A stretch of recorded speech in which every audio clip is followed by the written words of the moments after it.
warahmatullahi wabarakatuh. Waalaikumsalam warahmatullahi wabarakatuh. Selamat siang, salam sejahtera untuk kita semua. Shalom, Om Swastiastu, Namo Buddhaya, salam kebajikan. Rahayu, Rahayu, Rahayu. Yang terhormat Bapak Muhammad Feryadi selaku dosen pengampu mata kuliah pengantar ekonomi akuntansi 25E, yang saya banggakan rekan-rekan mahasiswa akuntansi 25E kelompok 4 dan kelompok 7 selaku peserta debat pada hari ini, serta para hadirin yang berbahagia. Pertama-tama, marilah kita panjatkan puji syukur kehadirat Tuhan Yang Maha Esa atas karunia dan rahmat-Nya sehingga kita dapat berkumpul pada acara debat hari ini dalam keadaan sehat tanpa kekurangan suatu apapun. Hadirin yang berbahagia, selamat datang dan selamat bergabung dalam acara debat ilmiah permasalahan ekonomi yang akan membahas mosi banyak UMKM digital belum taat pajak. Sementara e-commerce besar banyak mendapat fasilitas fiskal dari pemerintah. Potensi pajak UMKM digital sangat potensial untuk menambah pendapatan negara. Untuk itu, pemerintah sebaiknya memperluas basis pajak UMKM digital daripada memberikan intensif pajak berlebih.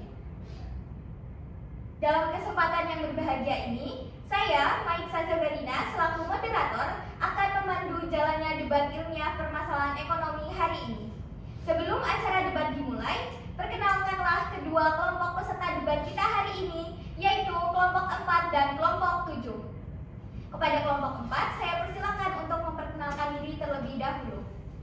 Perkenalkan, saya Mulia Hasan Nabil dengan 3 digit NIM terakhir 279 selaku pembicara pertama. Perkenalkan, nama saya Dea Okta Ramadhani dengan NIM digit belakang 272 sebagai pembicara 2. Perkenalkan, saya Kesha Nisa Feruzaski Narta Putri dengan 3 digit NIM terakhir 143 sebagai pembicara ketiga. Perkenalkan, nama saya Rina Fuada dengan 3 digit NIM terakhir 211 sebagai pembicara keempat. Perkenalkan, nama saya Ahmad Rafiq Anwar dengan NIM 3 digit terakhir 274 sebagai pembicara kelima. Terima kasih kepada kelompok 4. Selanjutnya, saya persilakan kepada kelompok 7 untuk memperkenalkan diri. Perkenalkan, nama saya Muhammad Agung Rumansyah dengan 3 NIM digit terakhir 416 sebagai pembicara pertama. Perkenalkan, nama saya Andi Setiawan dengan NIM 3 digit terakhir 049 sebagai pembicara kedua. Perkenalkan, saya Pancan Mulia Putri dengan 3 digit NIM terakhir 044 selaku pembicara ketiga. Perkenalkan, nama saya Novantia Azalina Firdaus dengan 3 digit NIM di belakang 215 sebagai pembicara keempat. Perkenalkan, saya Cari Putriasi dengan 3 digit NIM terakhir 043 sebagai pembicara kelima. Terima kasih kepada kedua kelompok yang telah memperkenalkan diri. Selanjutnya adalah pengundian untuk pembagian tim pro dan tim kontra. Kepada masing-masing perwakilan kelompok dapat mengambil satu kertas yang ada di tangan saya. Kemudian silakan tunjukkan dan bacakan hasilnya.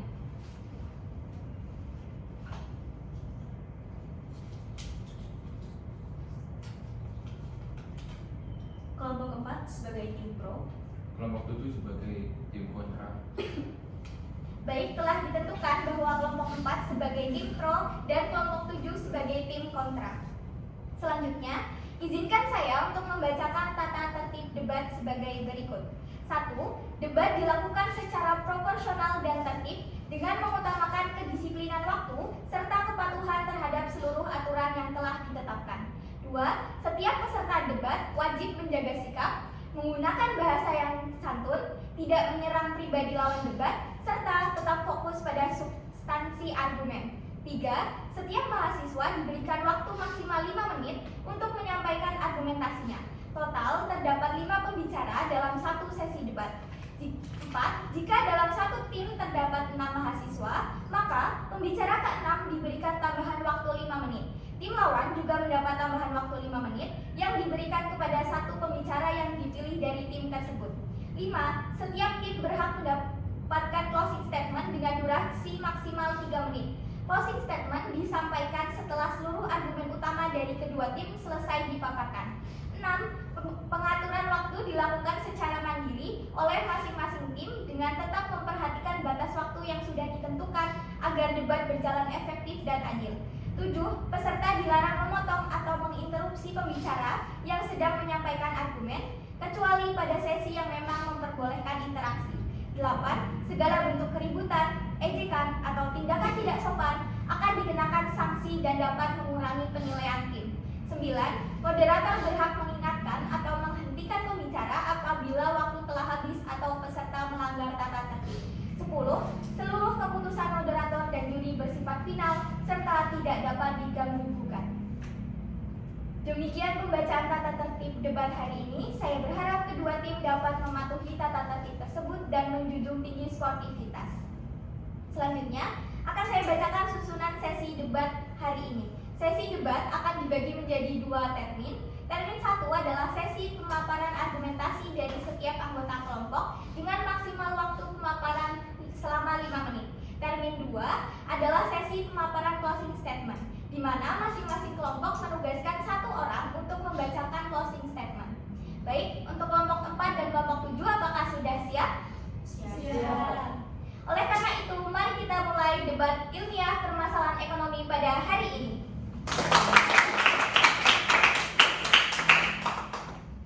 Memasuki termin pertama, yaitu sesi pemaparan argumentasi. Pemaparan argumentasi akan diawali oleh pembicara 1 tim pro. Kepada tim pro, waktu 5 menit dimulai ketika Anda berbicara.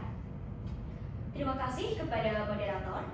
Pada kesempatan ini, saya selaku pembicara pertama dari tim pro ingin membuka dan menyampaikan dasar argumen kami terkait mosi debat pada hari ini. Kita semua tahu dan melihat sendiri bahwa ekonomi digital Indonesia berkembang dengan sangat cepat. Setiap hari kita menemukan influencer baru, konten kreator baru, streamer baru, penjual online baru, dan mereka semua melakukan aktivitas ekonomi yang nyata. Jumlahnya bukan hanya sekedar ratusan atau ribuan, tetapi bahkan jutaan pelaku UMKM digital yang aktif di berbagai platform seperti TikTok, Instagram, YouTube, Shopee, dan banyak lagi. Tetapi di tengah pesatnya perkembangan ini, ada satu masalah besar yang tidak bisa kita abaikan, yaitu regulasi dan pendataan pajaknya yang tertinggal jauh. Sektor ini tumbuh luar biasa cepatnya, sementara kemampuan negara untuk mencatat, menata, dan menarik pajaknya tidak secepat itu. Akibatnya, kontribusi pajak dari sektor digital tidak sebanding dengan nilai ekonominya. Dan ini bukan hanya sekedar dugaan semata. Ikatan Konsultan Pajak Indonesia atau IKPI sudah menegaskan bahwa literasi pajak digital di Indonesia masih sangat rendah. Banyak pelaku UMKM digital yang bahkan tidak memahami bahwa penghasilan dari endorsement, gift live stream, affiliate, atau penjualan digital wajib dilaporkan sebagai penghasilan kena pajak. Banyak yang tidak tercatat, tidak melapor, atau bahkan tidak masuk ke sistem sama sekali. Padahal, pemerintah sebenarnya sudah memiliki instrumen yang siap, yaitu dengan adanya tarif PPh final 0,5% untuk UMKM dan adanya mekanisme pemungutan otomatis melalui platform. Bahkan, pemerintah sudah merancang sistem pemungutan pajak lewat platform digital supaya beban UMKM semakin ringan karena pajaknya telah terpotong otomatis. Artinya apa? Artinya, sistem sudah siap, tetapi basis wajib pajak yang belum diperluas. Pelakunya sudah banyak, tetapi yang tercatat baru sedikit. Nah, inilah akar persoalan mosi pada hari ini. Dan di sisi lain, terjadi ironi yang sangat jelas, yaitu perusahaan e-commerce besar justru mendapatkan banyak fasilitas fiskal. Mereka mendapatkan keringanan, dukungan infrastruktur, bahkan insentif pajak karena dianggap mendorong investasi digital. Sementara itu, pelaku UMKM digital yang jumlahnya sangat besar tidak tersentuh kewajiban pajak secara merata. Bukan karena mereka tidak mau, tetapi karena sistemnya yang belum menjangkau mereka. Ketimpangan ini tidak bisa kita biarkan. Nah, sebagai tim pro, kami berdiri mendukung mosi ini karena memperluas basis pajak UMKM digital bukan berarti membebani mereka, tetapi justru sebaliknya. Ini adalah cara untuk menciptakan sistem yang lebih adil dan lebih sederhana. Dengan pemungutan otomatis, UMKM digital tidak perlu bersusah payah mengurus administrasi. Dengan tarif yang hanya 0,5%, mereka tentu saja tidak akan terbebani.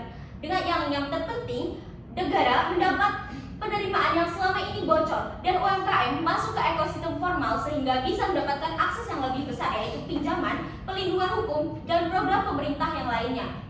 Selain itu, memperluas basis pajak UMKM digital akan membantu mengatasi masalah terbesar dalam keuangan negara ini, yaitu tingginya defisit dan ketergantungan kepada utang. Sektor digital tumbuh paling cepat, Jadi, wajar saja jika negara mulai mengarahkan kebijakan pajak ke sektor yang potensial. Jika negara terus membiarkan celah ini, kita akan melihat dua dampak negatif sekaligus, yaitu yang pertama, potensi pendapatan negara hilang. Padahal sekecil apapun pajaknya, jika pelakunya jutaan, angkanya akan sangat besar. Kedua, ketidakadilan fiskal semakin lebar karena perusahaan besar menikmati fasilitas, sementara kontribusi kecil dari jutaan pelaku UMKM digital justru tidak terorganisir dengan baik. Karena itulah, kami sebagai tim pro menyatakan dukungan penuh pada mosi ini, yaitu pemerintah sebaiknya memperluas basis pajak UMKM digital daripada terus memberikan insentif berlebih kepada e-commerce besar. Dengan perluasan basis pajak, negara mendapatkan pendapatan, UMKM mendapatkan kepastian, dan ekosistem digital menjadi lebih adil. Sekian, terima kasih. Terima kasih kepada pembicara satu dari tim pro yang telah memaparkan argumentasinya. Waktu tersisa 45 detik, apakah ada tambahan? Tidak cukup. Baik, terima kasih. Selanjutnya saya persilakan kepada pembicara satu dari tim kontra untuk menyampaikan argumentasi pembukanya. Terima kasih moderator. Sebelumnya saya sebagai pembicara pertama dari kelompok 7 mengucapkan terima kasih atas argumen yang Anda sampaikan. Tetapi saya menolak argumen ini. Alasan utamanya yaitu yang pertama, benar bahwa ekonomi digital Indonesia tumbuh pesat. Namun, mengatakan regulasi dan pendapatan pajaknya tertinggal jauh adalah generalisasi yang tidak mencerminkan kenyataan terkini. Justru dalam beberapa tahun terakhir, pemerintah telah progresif melakukannya PMSE, pemungutan BPN digital, integrasi data dengan platform besar, serta rencana single data system menunjukkan bahwa regulasi bergerak cepat mengikuti perkembangan digital. Yang kedua yaitu mengenai kepatuhan pajak UMKM digital yang rendah. Benar, literasi digital masih menjadi tantangan, tetapi itu bukan argumen untuk memperketat atau memperketat regulasi. Yang dibutuhkan sekarang adalah yaitu penguatan edukasi dan pendampingan, bukan ekspansi kewajiban pajak secara tiba-tiba yang justru berpotensi menghambat inovasi dan menekan pelaku usaha kecil di ranah digital. Yang ketiga yaitu mekanisme pungut otomatis dan tarif final 0,5% sudah tersedia. Itu justru membuktikan bahwa negara sudah memfasilitasi UMKM digital tanpa menekan mereka. Rencana pemungutan lewat platform harus dipandang sebagai bagian dari transisi bertahap, bukan bukti bahwa sistem saat ini tidak siap. Yang terakhir yaitu pernyataan bahwa e-commerce besar mendapat insentif fiskal tidak bisa dijadikan dasar. Insentif diberikan untuk menarik investasi, memperkuat infrastruktur digital, dan membuka lapangan kerja yang manfaatnya jauh lebih besar daripada potensi penerimaan jangka pendek. Sekian, terima kasih. Baik, waktu tersisa 3 menit 24 detik, apakah ada tambahan? Iya. Terima kasih. Selanjutnya saya persilakan kepada pembicara kedua tim pro untuk menyampaikan sanggahan terhadap argumentasi tim kontra sebelumnya. Oke, terima kasih kepada pembicara satu. Saya akan melanjutkan argumen tim pro dengan menyoroti aspek ketidakadilan fiskal dan urgensi perluasan basis pajak UMKM digital. Pertama, ketimpangan pelaporan pajak antara pelaku besar dan pelaku kecil di ekosistem digital semakin nyata. Perusahaan e-commerce besar menikmati insentif fiskal seperti tax holiday, tax allowance, hingga fasilitas PNBM tertentu. Sementara itu, UMKM digital yang jumlahnya jauh lebih banyak tidak berkontribusi optimal akibatnya rendahnya kepatuhan dan minimnya pendataan. Ketimpangan ini menciptakan distorsi pasar yang tidak sehat. Kedua, potensi pajak UMKM digital itu sangat besar, bukan hanya dalam jumlah pelaku, tetapi juga dari pertumbuhan transaksi. Banyak penjualan online beromset ratusan juta hingga miliaran rupiah per tahun, namun belum masuk sistem perpajakan. Artinya, negara kehilangan revenue opportunity yang seharusnya dapat mendukung pembangunan publik. Ketiga, memperluas basis pajak bukan berarti menekan UMKM. Justru dengan sistem digital yang terintegrasi, misalnya pemungutan otomatis oleh platform, beban administrasi UMKM akan semakin ringan. Pelaku usaha hanya perlu fokus berjualan, kewajiban pajak berjalan otomatis. Keempat, tanpa ekspansi basis pajak, kita hanya memperbesar ketergantungan pada insentif e-commerce besar, yang pada akhirnya membuat struktur fiskal negara tidak sehat dan jangka pendek. Oleh karena itu, kami meyakini bahwa memperluas basis pajak UMKM digital adalah langkah logis, adil, dan berkelanjutan. Sekian, terima kasih. Waktu tersisa 3 menit 10 detik, apakah ada tambahan? Cukup. Terima kasih kepada pembicara 2 tim pro yang telah menyampaikan sanggahan terhadap tim kontra. Selanjutnya saya persilakan kepada tim kontra untuk menyampaikan argumentasi. Sebelumnya, terima kasih kepada tim pro atas paparannya. Meskipun kami memahami niat baik untuk menciptakan keadilan dan kesehatan fiskal, kami dari tim kontra harus menolak argumen perluasan basis pajak UMKM digital yang diusulkan dengan beberapa alasan. Yang pertama, yang terjadi bukanlah ketimpangan, melainkan perbedaan fase dan kapasitas. Perusahaan besar mendapatkan insentif fiskal karena investasi yang mereka tanamkan sangat masif, menciptakan lapangan kerja ribuan orang, dan menarik ekosistem digital yang lebih luas. Sementara itu, UMKM digital masih dalam fase infant industri yang sangat rentan. Memukul mereka dengan beban pajak pada fase pertumbuhan justru akan mematikan inovasi dan daya saing mereka sebelum mereka benar-benar matang. Ini bukan distorsi, tapi perlindungan bagi yang masih lemah. Kedua, klaim potensi pajak sangat besar adalah ilusi dan berbahaya. Memang benar, ada penjual dengan omset miliaran, tetapi mereka adalah minoritas. Mayoritas pelaku UMKM digital masih berjuang untuk sekedar bertahan dan mencari profit. Memperluas basis pajak secara paksa dengan dalih mengejar minoritas yang sukses itu justru akan menjaring dan membebani mayoritas UMKM kecil yang belum siap. Negara justru beresiko kehilangan lebih banyak dengan memundurkan laju pertumbuhan wirausaha digital dan formalisasi ekonomi. Ketiga, sistem pemungutan otomatis oleh platform bukanlah solusi ajaib yang ringan. Integrasi sistem tersebut akan membutuhkan biaya teknologi yang sangat besar yang pada akhirnya akan dibebankan kembali kepada UMKM dalam bentuk biaya platform yang lebih tinggi atau komisi yang lebih besar. Dan yang terakhir, fokusnya seharusnya bukan pada pemungutan, melainkan pada pertumbuhan dan formalisasi. Sebelum memikirkan pajak, negara harusnya lebih fokus pada bagaimana mendorong lebih banyak UMKM naik kelas. Oleh karena itu, kami dari tim kontra menolak usulan perluasan basis pajak UMKM digital. Sekian argumen dari tim kontra. Terima kasih. Waktu tersisa 2 menit, apakah masih ada tambahan? Cukup. Baik, terima kasih kepada pembicara 2 dari tim kontra yang telah menyampaikan argumentasinya. Selanjutnya saya persilakan kepada tim pro, pembicara ketiga untuk menyampaikan argumentasinya. Waktu 5 menit dimulai ketika Anda berbicara. Terima kasih kepada moderator dan terima kasih juga kepada tim kontra atas pandangannya. Namun kami dari tim pro tetap berpendapat bahwa perluasan basis pajak UMKM digital adalah langkah yang penting untuk dilakukan sekarang. Pertama, kami tidak setuju bahwa UMKM digital masih berada pada tahap yang lemah. Justru perkembangan UMKM digital di Indonesia sudah sangat besar dan kuat. Berdasarkan data Kementerian Koperasi dan UKM tahun 2024, jumlah UMKM yang sudah masuk ke dunia digital mencapai 22,9 juta unit atau sekitar sepertiga dari total UMKM Indonesia. Ini bukanlah angka kecil. Bahkan laporan Google Temasek Baik menyebutkan bahwa ekonomi digital Indonesia sekarang bernilai 82 miliar US dollar tertinggi di Asia Tenggara dan akan terus meningkat hingga 110 miliar US dollar pada tahun 2025. Dengan skala sebesar ini, sektor UMKM digital tidak lagi bisa dipandang sebagai sektor kecil yang harus dibiarkan tanpa kontribusi apapun ke negara.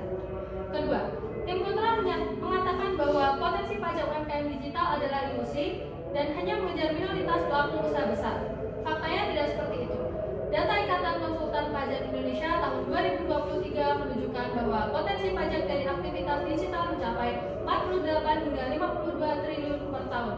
Tetapi yang berhasil dipungut masih sangat kecil.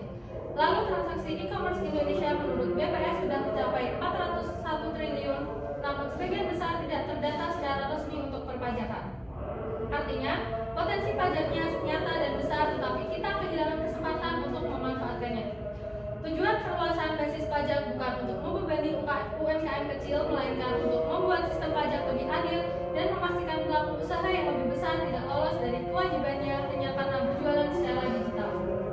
Ketiga, kekhawatiran bahwa sistem pemungutan pajak otomatis akan membebani UMKM juga tidak tepat. Justru pemungutan otomatis adalah cara yang paling mudah dan paling ringan bagi pelaku UMKM. Di banyak negara seperti Singapura dan Australia, sistem otomatis terbukti mempermudah pelaku usaha karena mereka tidak perlu mengurus Bahkan di Indonesia sendiri, beberapa platform digital seperti Netflix dan Steam sudah menjalankan pemotongan PPN digital dan tidak ada masalah besar. Tarif pajak UMKM pun sangat kecil, yaitu hanya 0,5 dari omset, sehingga tidak akan memberatkan mereka. Dengan sistem otomatis, UMKM malah terbantu karena semua dilakukan oleh platform dan pelaku usaha tidak perlu mengisi laporan pajak secara rumit. Yang keempat, tim kontra mengatakan bahwa pemerintah harus fokus pada pertumbuhan UMKM terlebih dahulu. Namun, pertumbuhan yang kuat justru membutuhkan penerimaan negara yang cukup untuk membiayai berbagai program UMKM itu sendiri. Saat ini rasio pajak Indonesia hanya 10,1% dari PDB, salah satu yang terendah di dunia. Jika kita tidak memperbaiki sistem perpajakan, maka pemerintah akan kesulitan membiayai program seperti pelatihan digital, subsidi tur, pengembangan infrastruktur, dan program UMKM naik kelas. Dengan adanya pajak yang adil, UMKM bisa mendapatkan manfaat kembali dalam bentuk fasilitas dan dukungan pemerintahan yang lebih baik. Selain itu, UMKM yang masuk sistem perpajakan akan lebih mudah mendapatkan pinjaman bank, lebih dipercaya oleh konsumen, dan lebih siap bekerja sama dengan perusahaan besar. Yang terakhir, perluasan basis pajak juga penting untuk menjaga persaingan yang adil. Perusahaan besar membayar pajak penuh, sementara banyak UMKM digital dapat berjualan tanpa pajak sama sekali. Jika dibiarkan, kondisi ini justru menciptakan ketidakadilan dan dapat merusak pasar jangka panjang. Dengan memperluas basis pajak, kita bukan hanya menambah pendapatan negara, tetapi juga memastikan bahwa setiap pelaku usaha berkontribusi sesuai kemampuannya. Ini bukan tentang memberatkan UMKM, tetapi tentang menciptakan sistem ekonomi digital yang lebih rapi, lebih adil, dan lebih berkelanjutan. Karena itu, kami tetap meyakini bahwa perluasan basis pajak UMKM digital adalah langkah yang tepat. Ini bukan sebagai beban, tetapi investasi untuk masa depan ekonomi Indonesia yang lebih sehat dan lebih kuat. Sekian argumentasi dari kelompok pro. Sekian dan terima kasih. Terima kasih kepada pembicara 3 dari tim pro yang telah menyampaikan argumentasinya. Waktu tersisa 38 detik. Apakah ada tambahan? Tidak. Terima kasih. Selanjutnya, saya persilakan kepada pembicara 3 dari tim kontra untuk menyampaikan sanggahan terhadap tim pro. Waktu 5 menit dimulai ketika Anda berbicara. Oke, terima kasih moderator atas kesempatannya. Selain itu, sebelumnya terima kasih juga kepada tim pro atas memaparkan argumennya. Akan tetapi, kami selaku tim kontra tetap meyakini bahwasanya perluasan basis pajak pada UMKM digital belum tepat untuk diterapkan saat ini. Seperti yang sudah dipaparkan oleh tim pro sebelumnya, bahwasanya jumlah UMKM digital di Indonesia saat ini mencapai 22,9 juta unit berdasarkan data Koperasi UMKM 2024. Kami mengakui poin tersebut sebagai fakta yang tidak bisa diabaikan. Akan tetapi, jumlah UMKM digital yang besar belum tentu diikuti dengan kestabilan finansial dari masing-masing UMKM tersebut. Banyak dari UMKM yang baru memulai bisnisnya atau omsetnya masih kecil, bahkan mereka masih bertahan di tengah persaingan bisnis digital saat ini. Berdasarkan data yang kami peroleh, Kemenkominfo UKM 2024 mencatat lebih dari 70% UMKM digital di Indonesia masih berada dalam tahap early stage. Artinya, mereka masih belum stabil dari sisi pendapatan dan sangat sensitif terhadap biaya tambahan lainnya. Jadi, meningkatnya UMKM digital tidak otomatis pelaku usaha digital tersebut siap untuk menanggung pajak tambahan. Selanjutnya, kami menyoroti pernyataan tim pro mengenai besarnya potensi pajak dari UMKM digital. Namun, menurut kami, potensi tersebut tidak serta-merta dapat direalisasikan karena kurangnya kesiapan dari sistem perpajakan digital saat ini. Hingga saat ini, pendataan UMKM digital di Indonesia masih jauh dari keselarasan data yang berada di lapangan. Transaksi yang dilakukan oleh UMKM tersebar di berbagai platform, mulai dari penjualan kecil, tidak rutin, sehingga sangat sulit dilacak secara konsisten. Bahkan, Kemenkominfo UKM sendiri pada tahun 2024 menyebutkan bahwa integrasi data UMKM digital masih menjadi kendala nasional. Karena setiap platform memiliki standar sistem yang berbeda. Maka dari itu, jika pemungutan pajak dipaksakan secara otomatis, akan memunculkan risiko salah potong, data tidak sinkron yang dapat menyebabkan keluhan daripada pelaku usaha tersebut. Terlebih lagi, mayoritas UMKM berbisnis di berbagai platform sekaligus seperti Shopee, TikTok, Instagram, WhatsApp, atau bahkan penjualan secara offline. Menurut Organization for Economic Cooperation and Development yang menyatakan bahwasanya negara berkembang sistem justru menghadapi lonjakan sengketa pajak dan biaya administrasi yang lebih besar. Dengan kondisi ini, memaksakan perluasan pajak sekarang justru bertentangan dengan prinsip efisiensi dan kemudahan perpajakan. Selain itu, dengan menerapkan kebijakan pemotongan otomatis, ini berpotensi menimbulkan ketidakadilan baru bagi pelaku usaha. UMKM dengan omset yang kecil atau bahkan pas-pasan akan lebih merasakan dampaknya daripada pelaku usaha besar yang sudah memiliki sistem keuangan yang matang. Jadi, alih-alih menerapkan sistem fairness atau keadilan, kebijakan ini malah beresiko memperluas kesenjangan antara pelaku usaha tersebut. Di sisi lain, kami tim kontra berpendapat bahwa penerapan pajak pada UMKM digital dapat menimbulkan resiko lain yang tidak dapat diabaikan. Pertama, UMKM berpotensi kehilangan momentum untuk berkembang lebih lanjut. Hal ini dikarenakan modal yang terbatas, mereka harus melakukan pembayaran tambahan pajak yang mengakibatkan mereka akan mengurangi investasi, mengurangi promosi atau bahkan berhenti untuk berbisnis. Yang kedua, mendorong pelaku usaha digital kembali berbisnis tanpa platform. Dengan adanya pajak tambahan dan biaya platform, pelaku usaha akan mempertimbangkan kembali untuk berbisnis secara offline yang nantinya justru akan mempersulit pendataan UMKM. Yang seharusnya ditekankan saat ini adalah pemerintah harus memprioritaskan penguatan UMKM terlebih dahulu sebelum berbicara soal pemungutan pajak. Pemerintah harus fokus pada pelatihan digital, pendampingan, dan akses permodalan agar UMKM benar-benar siap. Jangan sampai kebijakan pajak yang terburu-buru ini justru menjadi beban tambahan bagi sektor UMKM yang sedang berkembang di Indonesia saat ini. Berdasarkan argumen-argumen yang sudah disebutkan tadi, kami tim kontra menegaskan kembali bahwasannya perluasan basis pajak pada UMKM digital sebaiknya tidak dilakukan dalam waktu dekat dan harus menunggu kestabilan finansial dari pelaku usaha. Selain itu, pemerintah juga harus menyiapkan sistem pemungutan pajak yang sesuai dengan keadaan Indonesia. Berikut argumen dari tim kontra. Terima kasih. Waktu tersisa 7 detik. Apakah masih ada tambahan? Sudah cukup. Baik, terima kasih kepada pembicara 3 tim kontra yang telah menyampaikan argumentasinya. Selanjutnya saya persilakan kepada pembicara 4 dari tim pro untuk menyampaikan sanggahan terhadap tim kontra. Waktu 5 menit dimulai ketika Anda berbicara. Oke, terima kasih kepada moderator. Terima kasih juga kepada tim kontra atas argumentasi yang telah diberikan. Namun, argumen tim kontra mengonfirmasi sebuah paradoks berbahaya di dalam kebijakan kita. Mereka mengakui adanya 22,9 juta UMKM digital dengan nilai ekonomi yang masif. Namun, bersikeras untuk memperlakukan mereka seperti bayi dalam inkubator yang tidak boleh disentuh oleh kewajiban negara. Pendekatan protektif yang naif ini alih-alih melindungi justru akan melingkarkan kebocoran pajak terstruktur terbesar dalam sejarah perpajakan Indonesia. Oleh karena itu, izinkan kami menjawab dengan 4 koreksi strategis terhadap logika tim kontra. Yang pertama mengenai mitos tentang beban 0,5% yang mematikan. Tim kontra menganggap bahwa tarif 0,5% sebagai beban yang mematikan bagi UMKM early stage membiarkan mereka tidak berkontribusi sama sekali, justru menjebak mereka dalam informalitas permanen. Tidak bisa akses kredit bank, tidak bisa ikut tender pemerintah, dan selamanya menjadi warga negara kelas 2 di ekonomi digital. Pajak yang ringan ini bukanlah hukuman, melainkan tiket masuk menuju kematangan dan keberlanjutan usaha. Nah, yang kedua mengenai kesiapan sistem yang masih kurang. Ini adalah argumentasi sekular yang tidak produktif. Sistem tidak akan pernah siap jika tidak pernah dimulai dan diuji. Justru, dengan meluncurkan kebijakan ini, kita menciptakan demand side pressure yang akan memaksa semua pihak pemerintah, platform, dan asosiasi untuk berkolaborasi dan mempercepat integrasi data. Masalah teknis seperti ini dapat diantisipasi dengan kebijakan yang cerdas. Namun, berhenti karena takut pada masalah teknis adalah bentuk kelumpuhan birokrasi. Yang ketiga adalah, dan yang paling krusial, tim kontra salah alamat dalam menyelesaikan ketidakadilan. Mereka menuduh kami, tim pro, melampiaskan pada UMKM. Ini adalah strawman argumen.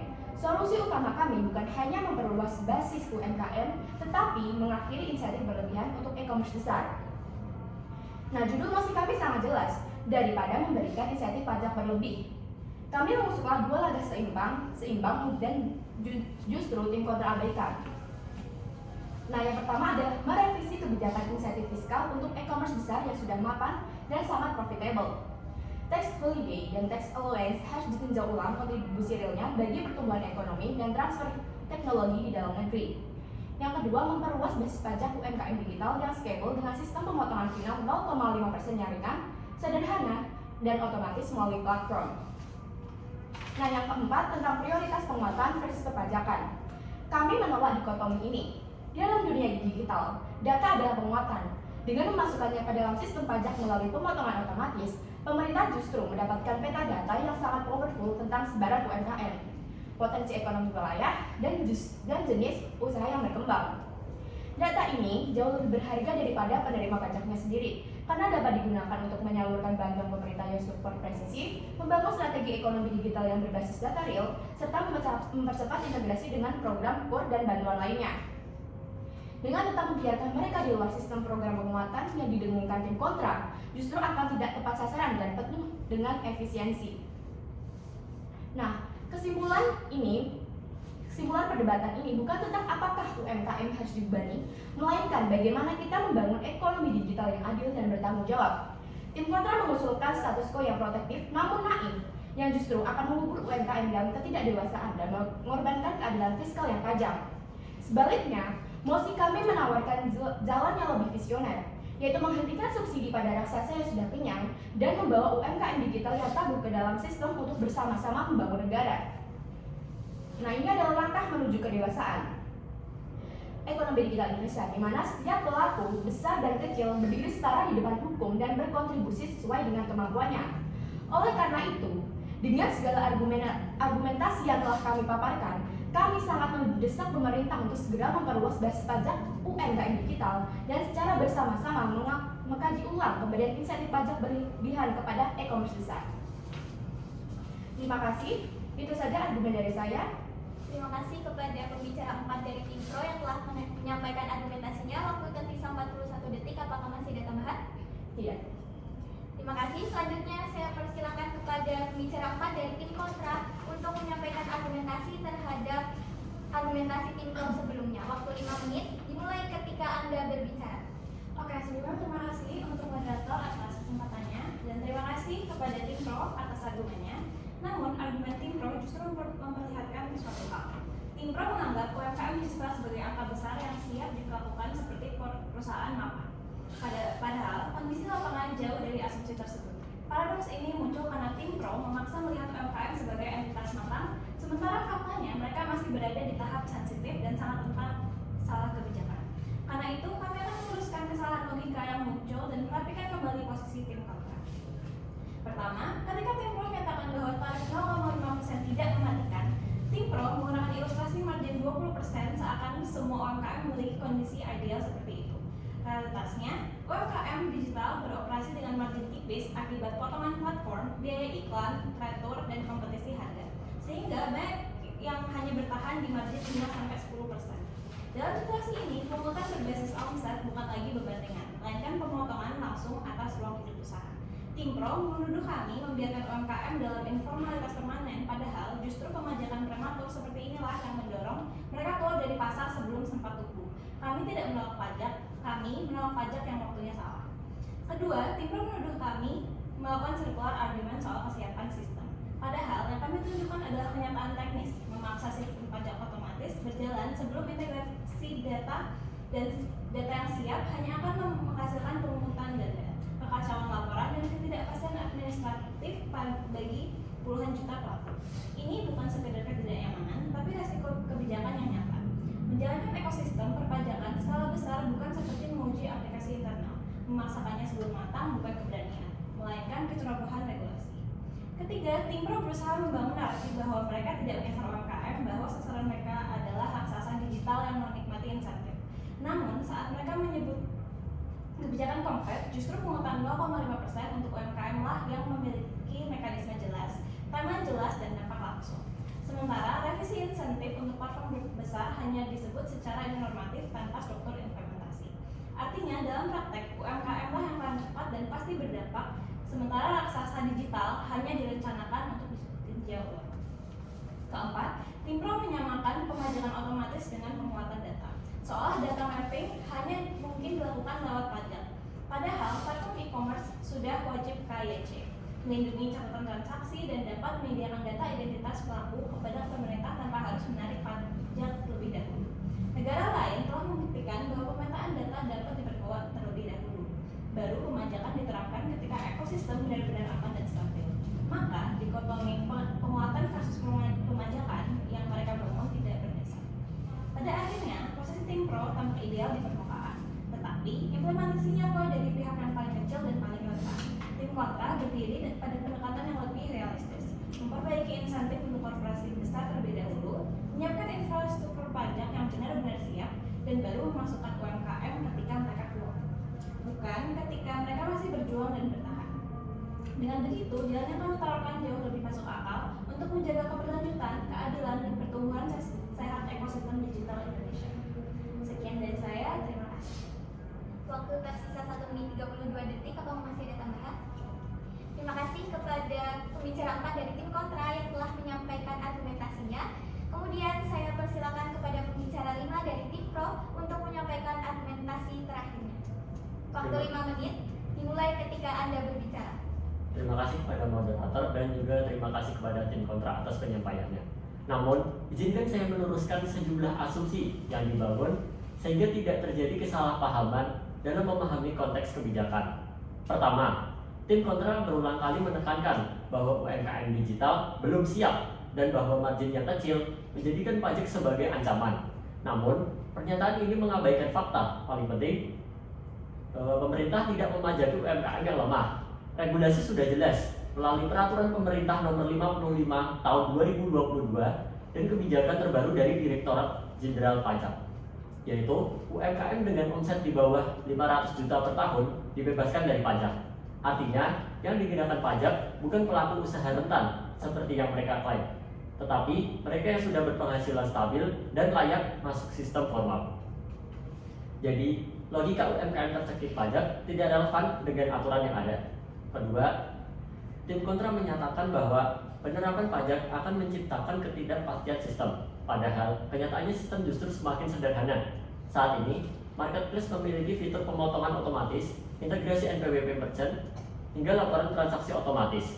Artinya, proses perpajakan hari ini tidak lagi serumit pembukuan manual, melainkan hanya menekan pada satu tombol yang dulu menjadi beban administratif, kini justru menjadi alat bantu pencatatan usaha yang profesional. Ketiga, tim kontra menggunakan narasi bahwa pajak hanya menguntungkan perusahaan besar dan bukan UMKM. Justru sebaliknya, ketika pelaku usaha besar wajib pajak, tetapi sebagian UMKM tidak, maka terjadi ketidakadilan fiskal dengan sistem yang bertingkat 0%, 0,5%, lalu tarif normal sesuai skala. Kebijakan ini menciptakan level playing field yang fair. Pajak bukan alat penindasan, tetapi instrumen keadilan ekonomi antar pelaku usaha di ruang digital yang sama. Keempat, mereka menyampaikan bahwa kebijakan seharusnya diterapkan setelah UMKM kuat. Di sini justru letak kelemahan logika mereka. UMKM tidak akan pernah kuat tanpa integrasi ke sistem formal. Legalitas membuat UMKM mendapatkan akses permodalan, pengadaan pemerintah, ekspor, hingga perlindungan hukum. Jadi, menunda pajak bukan strategi perlindungan, tetapi memperpanjang ketergantungan dan informalitas. Terakhir, klaim tim kontra bahwa pajak menghambat pertumbuhan hanya asumsi emosional tanpa dasar empiris.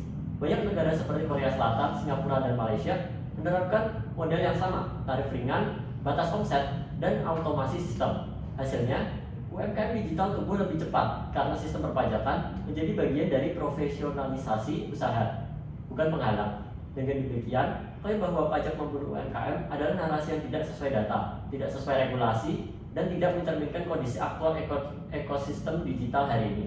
Pajak UMKM digital dengan skema bertahap, ringan, dan berbasis kemampuan bukanlah penghambat, tetapi fondasi ekonomi modern yang transparan, adil, dan berkelanjutan. Terima kasih. Waktu tersisa 1 menit 48 detik, apakah ada tambahan? Cukup. Terima kasih kepada pembicara 5 dari tim pro yang telah menyampaikan argumentasinya. Selanjutnya, saya persilakan kepada pembicara 5 dari tim kontra untuk menyampaikan argumentasinya. Waktu 5 menit dimulai ketika Anda berbicara. Baik, terima kasih moderator dan kelompok pro atas waktunya. Terima kasih. Sebelum menanggapi argumen pembicara 5 tim pro, izinkan saya menegaskan bahwa perbedaan utama antara posisi kami, tim kontra dan tim pro bukanlah soal setuju atau tidak setuju terhadap pajak, melainkan soal kesiapan ekosistem. Tim pro membangun argumennya di atas kerangka ideal, data yang rapi, sistem yang matang, dan UMKM yang stabil. Namun, kebijakan publik tidak boleh didasarkan pada asumsi ideal, melainkan pada kondisi nyata yang dihadapi jutaan pelaku UMKM digital di Indonesia hari ini. Dan disinilah letak perbedaan dasar yang harus diluruskan. Pembicara pro mengatakan bahwa UMKM dengan omset di bawah 500 juta sudah bebas pajak, seolah itu menjamin pelaku kecil tidak akan terdampak. Namun realitasnya jauh lebih rumit. Sebagian besar UMKM digital tidak memiliki pendataan omset yang terintegrasi karena mereka berjualan di berbagai platform sekaligus seperti Shopee, TikTok, Instagram, WhatsApp, dan bahkan offline. Pemerintah maupun platform tidak memiliki kemampuan untuk menghitung total omset lintas kanal. Tanpa integrasi data nasional, pemotongan otomatis berpotensi mengenai UMKM yang sebenarnya masih berada di bawah batas, hanya karena ada ketidaksinkronan data antar platform. Jadi, klaim bahwa UMKM kecil aman tidak berdiri di atas kondisi teknis yang nyata. Klaim bahwa sistem perpajakan digital saat ini sudah sederhana dan otomatis juga tidak sesuai dengan fakta di lapangan. Kemenkop UKM sendiri menegaskan bahwa integrasi data UMKM digital masih menjadi masalah besar nasional. Perbedaan sistem, format laporan, dan mekanisme pencatatan transaksi antar platform membuka peluang besar terjadinya salah potong atau bahkan double taxation. Dalam skala jutaan pelaku usaha, satu kesalahan algoritma saja dapat menimbulkan kerugian massal. Regulasi fiskal tidak bisa menggunakan logika nanti sambil jalan diperbaiki, karena dampaknya langsung mengenai pelaku paling rentan. Narasi keadilan fiskal yang disampaikan tim pro juga tidak tepat sasaran. Jika benar ingin menciptakan keadilan, maka peninjauan uang insentif perusahaan besar yang sudah mapan harus menjadi langkah pertama. Perusahaan besar punya kapasitas, modal, dan sistem yang matang. Tetapi tim pro justru mengarahkan eksekusi paling konkret kepada UMKM yang memiliki margin tipis akibat potongan platform, biaya iklan, retur barang, dan persaingan ketat. Dalam situasi margin 5-10%, pungutan omset 0,5% bukan beban sepele, melainkan potongan langsung terhadap ruang hidup mereka. Kebijakan ini berpotensi menekan UMKM sebelum mereka sempat berkembang. Lebih jauh lagi, asumsi bahwa pajak akan otomatis membuat UMKM naik kelas adalah simplikasi UMKM tidak naik kelas karena dipajaki, tetapi karena memiliki stabilitas usaha, akses modal, literasi digital yang kuat, dan ekosistem yang mendukung. Memaksakan pajak sebelum aspek-aspek ini kuat tidak mendorong profesionalisasi, tetapi menciptakan tekanan tambahan yang memperlambat pertumbuhan alami mereka. Apalagi contoh negara yang disebut tim pro seperti Singapura atau Korea Selatan memiliki sistem data yang jauh lebih matang dan literasi pelaku usaha yang tinggi. Meniru model mereka tanpa kesiapan struktural sama saja dengan memaksa UMKM ikut perlombaan track yang belum selesai dibangun. Karena itu, perbedaan kami sangat jelas. Tim pro berbicara tentang teori yang ideal, sementara tim kontra berbicara tentang kondisi yang nyata. Perluasan bisnis pajak UMKM digital tidak salah secara konsep, tetapi sangat bermasalah jika diterapkan sekarang. Ketika sistem belum terintegrasi, data belum stabil, dan pelaku usaha belum cukup kuat, kebijakan pajak harus diterapkan di waktu yang tepat saat ekosistem siap, bukan saat pelakunya masih berjuang bertahan. Terima kasih, itu dari saya. Waktu tersisa 48 detik, apakah ada tambahan? Tidak, terima kasih. Terima kasih. Baik, terima kasih kepada kedua tim pro dan tim kontra yang telah menyampaikan argumentasi beserta sanggahan selama termin pertama berlangsung. Selanjutnya memasuki termin kedua, yaitu sesi pemaparan closing statement, di mana masing-masing kelompok menugaskan satu orang untuk membacakan closing statement. Dalam closing statement ini, setiap tim diberi waktu maksimal 3 menit. Isi closing statement harus berisi mosi debat yang kalian sampaikan adalah yang paling tepat, tapi perlu diingat, closing statement bukan untuk menyanggah lawan, tapi menegaskan posisi tim kalian dalam mempertahankan mosi debat yang digelar hari ini. Selanjutnya saya persilahkan kepada tim pro untuk mengawali closing statement dari kegiatan debat hari ini. Waktu 3 menit, dimulai ketika Anda berbicara. Baik, terima kasih kepada moderator. Hadirin sekalian, sejak pembicara pertama hingga pembicara kelima, Tim Pro telah menyampaikan satu garis pemikiran yang konsisten, yaitu Indonesia tidak bisa lagi menunda perluasan basis pajak UMKM digital, terutama ketika ekonomi digital tumbuh pesat sementara regulasi perpajakannya tertinggal jauh. Pertama, kami telah menunjukkan bahwa UMKM digital bukan lagi sektor kecil yang harus diperlakukan seperti pelaku usaha rentan. Dengan lebih dari 22,9 juta UMKM digital dan nilai ekonomi digital terbesar di Asia Tenggara, mereka adalah kekuatan besar yang turut menggerakkan ekonomi nasional. Justru melalui sistem pajak yang sederhana, tarif ringan, dan pembebasan bagi omset di bawah 500 juta, pemerintah memastikan bahwa hanya pelaku usaha yang sudah stabil yang berkontribusi. Ini bukan beban, tetapi bagian dari proses naik kelas menuju usaha yang lebih profesional dan berdaya saing.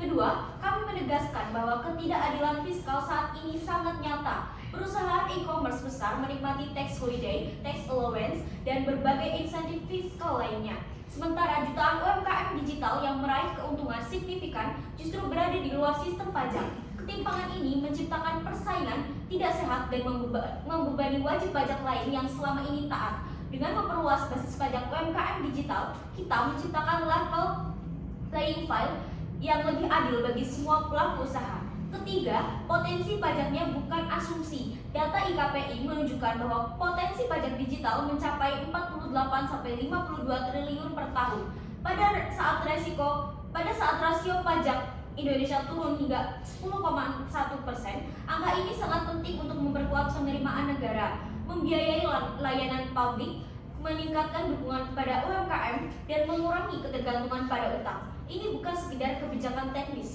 melainkan kebutuhan fiskal nasional. Keempat, kami telah mematahkan argumen bahwa pajak akan menghambat pertumbuhan UMKM. Dalam praktiknya, dengan sistem otomatis melalui platform digital, pelaku UMKM justru dibantu. Mereka tidak perlu pembukuan rumit, tidak perlu melapor manual, dan hanya dikenai tarif yang sangat kecil. Di banyak negara seperti Singapura dan Korea Selatan, model pajak ringan dan otomatis terbukti justru memperkuat pelaku usaha kecil, bukan melemahkan mereka. Hadirin sekalian, perdebatan ini bukan tentang menambah beban kepada pelaku kecil. Ini tentang menciptakan sistem ekonomi digital yang adil, sehat, dan berkelanjutan. Jika negara terus memberikan fasilitas besar kepada e-commerce raksasa tanpa mengelola kontribusi jutaan pelaku UMKM digital, maka ketimpangan akan semakin lebar dan potensi ekonomi akan terbuang. Karena itu, kami tetap teguh pada posisi pro, yaitu pemerintah sebaiknya memperluas basis pajak UMKM digital daripada memberikan insentif pajak berlebih kepada e-commerce besar. Sekian, terima kasih. Terima kasih kepada tim pro yang telah membacakan closing statement. Waktunya sangat pas, 3 menit. Selanjutnya saya persilakan kepada tim kontra untuk membacakan closing statement. Terima kasih atas kesempatannya, moderator. Baik, setelah seluruh rangkaian perdebatan ini, kami dari tim kontra ingin menegaskan kembali bahwa inti perdebatan kami dengan tim pro bukanlah pada soal setuju atau tidak setuju terhadap pajak, tetapi pada kesiapan ekosistem digital Indonesia. Tim pro menyusun argumennya dengan membayangkan kondisi ideal data yang terintegrasi, sistem yang matang, dan UMKM yang stabil. Namun, kebijakan publik tidak dapat dirumuskan berdasarkan kondisi ideal. Ia harus berdiri di atas realitas faktual yang dihadapi jutaan UMKM digital hari ini. Dan realitas itu menunjukkan bahwa ekosistem kita belum siap. Fakta di lapangan memperlihatkan bahwa mayoritas UMKM digital berjualan di banyak platform sekaligus, seperti Shopee, TikTok, Instagram, WhatsApp, hingga penjualan offline. Tidak ada mekanisme nasional yang mampu menggabungkan seluruh pendapatan lintas kanal tersebut. Bahkan, platform besar pun tidak dapat melihat keseluruhan omset pelaku usaha karena sistem mereka berdiri sendiri. Dalam kondisi seperti ini, penerapan pemotongan otomatis justru menciptakan risiko salah potong dan tidak sinkronan data. UMKM yang seharusnya bebas pajak berpotensi tetap terkena pemotongan karena sistem tidak mampu membaca total omset secara utuh. Ini menunjukkan bahwa kebijakan perluasan pajak bukan hanya prematur, tetapi juga berpotensi merugikan pihak yang justru paling perlu dilindungi. Selain itu, kondisi finansial UMKM digital hari ini sangat sensitif. Mereka bekerja dengan margin yang tipis akibat potongan platform, biaya iklan yang tinggi, ongkos logistik terhadap barang, dan kompetisi harga yang ketat. Dalam kondisi margin 5-10%, pungutan omset 0,5% bukanlah beban ringan seperti yang tim pro klaim. Ini adalah pengaruhan langsung terhadap kemampuan mereka untuk bertahan hidup. Menambah beban biaya di fase pertumbuhan yang sangat awal justru dapat menghambat perkembangan UMKM, mendorong mereka keluar dari platform digital atau bahkan membuat sebagian kembali ke sektor informal. Kebijakan yang seharusnya hadir sebagai penguatan malah berubah menjadi tekanan. Timpro juga berulang kali menyebut bahwa pajak adalah jalan untuk membuat UMKM naik kelas. Namun, naik kelas tidak terjadi hanya karena dipajaki. UMKM naik kelas karena fondasi usahanya kuat, pendapatan stabil, literasinya memadai, akses pemodalannya terbuka, datanya rapi, dan ekosistemnya mendukung. Memaksakan pajak sebelum seluruh fondasi ini kokoh justru memperlambat proses profesionalisasi, bukan mempercepatnya. Apalagi contoh negara yang mereka jadikan acuan seperti Singapura atau Korea Selatan memiliki sistem informasi, integrasi data, dan kepatuhan administrasi yang jauh lebih matang dibandingkan Indonesia. Menerapkan kebijakan negara maju pada ekosistem yang belum siap sama saja dengan memaksa pelari pemula bersaing di lintasan profesional tanpa pelatihan. Oleh karena itu, posisi kami jelas dan konsisten. Perluasan basis pajak UMKM digital bukan ditolak, tetapi belum tepat untuk diterapkan sekarang. Sistem kita belum terintegrasi, data belum stabil, dan mayoritas UMKM masih berada dalam tahap pemerintahan yang membutuhkan dukungan, bukan beban baru. Kebijakan perpajakan harus diterapkan di saat yang tepat ketika platform sudah terhubung, data sudah tersinkronisasi, dan pelaku usaha benar-benar kuat untuk memikul kewajiban tersebut secara adil dan berkelanjutan. Dengan mempertimbangkan seluruh aspek teknis, ekonomi, dan kesiapan pelaku, kami menegaskan bahwa kebijakan ini sebaiknya ditunda sampai ekosistem benar-benar siap. Karena kebijakan yang terburu tidak akan menciptakan keadilan fiskal, justru menciptakan masalah baru bagi pihak yang paling rentan dalam ekonomi digital kita. Terima kasih. Baik, terima kasih kepada tim kontra yang telah menyampaikan closing statement-nya. Saya ucapkan terima kasih kepada kedua tim yang telah menyampaikan closing statement dari tim masing-masing. Selanjutnya izinkan saya untuk membacakan kesimpulan dari kegiatan debat pada hari ini.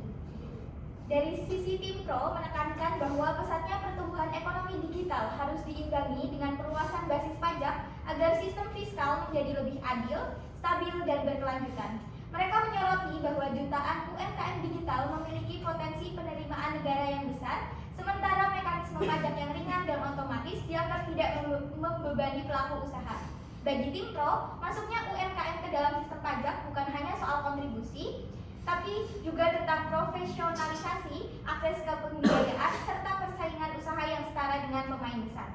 Di sisi lain, tim kontra menekankan bahwa mayoritas UMKM digital masih berada pada tahap awal dengan margin yang tipis dan stabilitas usaha yang belum kuat.